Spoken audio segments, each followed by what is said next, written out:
নিরামিষি ফুলকপি আলুর দম এভাবে বানিয়ে নিলে খেতে হবে অসাধারণ, আর বানানোও কিন্তু খুব সহজ। এর জন্য প্রথমেই ফুলকপির টুকরোগুলোকে একটু গরম জলে ভালো করে সেদ্ধ করে নিতে হবে।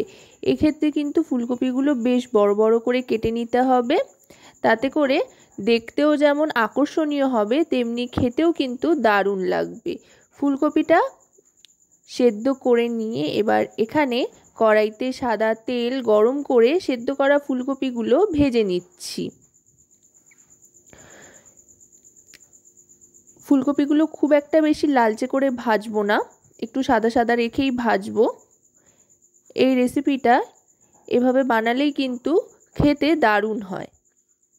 যেহেতু হলুদের ব্যবহার করব না, সেই জন্য খুব একটা বেশি ভাজছিও না, হালকা একটু ভেজে নিচ্ছি। আশা করব রেসিপিটি আপনাদের ভালো লাগবে। ভালো লাগলে অবশ্যই রান্নাবাটি চ্যানেলটিকে সাবস্ক্রাইব করে লাইক শেয়ার কমেন্টের মাধ্যমে আমাদের পাশে থাকবেন, আর পাশে থাকা বেল আইকনটি অন করে দেবেন সবার আগে সমস্ত রকম নতুন রান্নার নোটিফিকেশান পাওয়ার জন্য, কারণ আপনাদের নিয়ে আপনাদের জন্যই কিন্তু আমাদের রান্নাবাটি।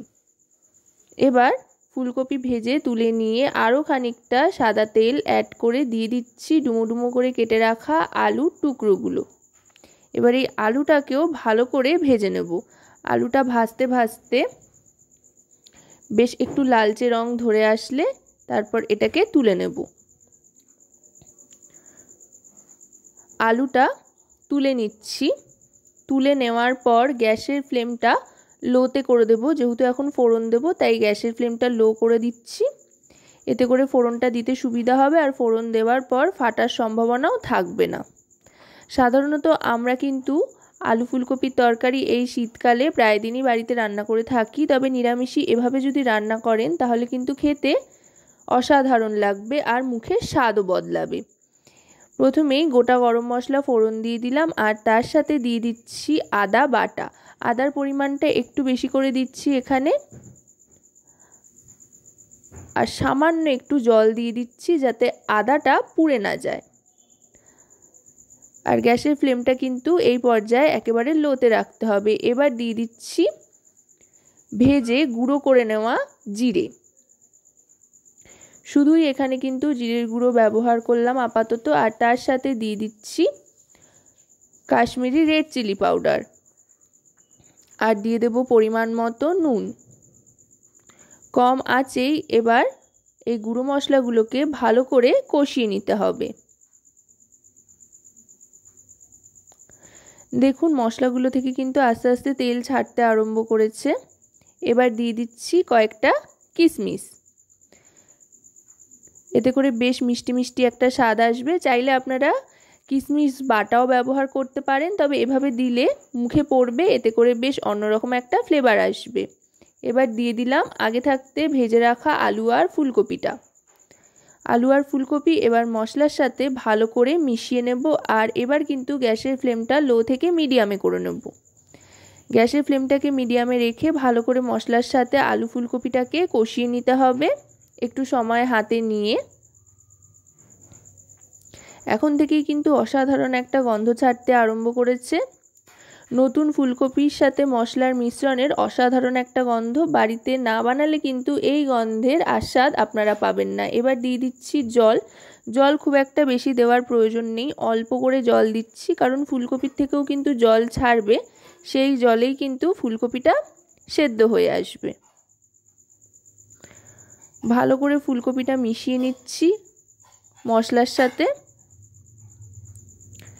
এবার সমস্তটা এক ধার করে নিয়ে গ্যাসের ফ্লেমটা মিডিয়াম টু লোতে রেখে কয়েকটা চেরা কাঁচা লঙ্কা ওপর দিয়ে ছড়িয়ে আরও সামান্য একটু জল দিয়ে দিচ্ছি, হাফ বাটির চাইতেও কম জল দিয়ে এবার ঢাকনা চাপা দিয়ে দেব ফুলকপি আলু সেদ্ধর জন্য।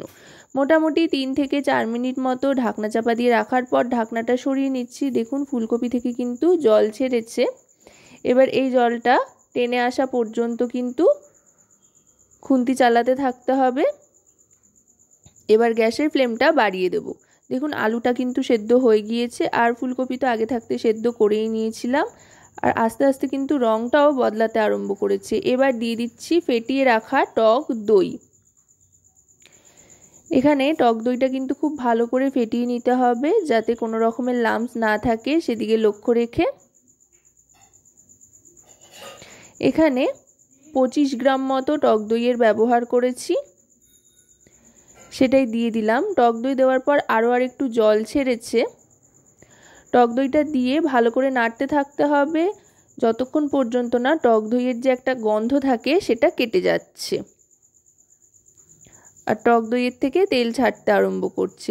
দেখুন আস্তে আস্তে কিন্তু ওপরে খুব সুন্দর তেল ভাসতে আরম্ভ করেছে, দেখতেও কিন্তু অসাধারণ হয়েছে আর খেতেও কিন্তু দারুণ লাগে। এটা কিন্তু আপনারা যে কোনো রাইস আইটেম বা যে কোনো রুটি, লুচি, পরোটার সাথে সার্ভ করতে পারেন। যেহেতু টক দইয়ের ব্যবহার হয়েছে তাই চিনি তো দিতেই হবে, তাই পরিমাণ মতো চিনি এখানে দিয়ে দিলাম।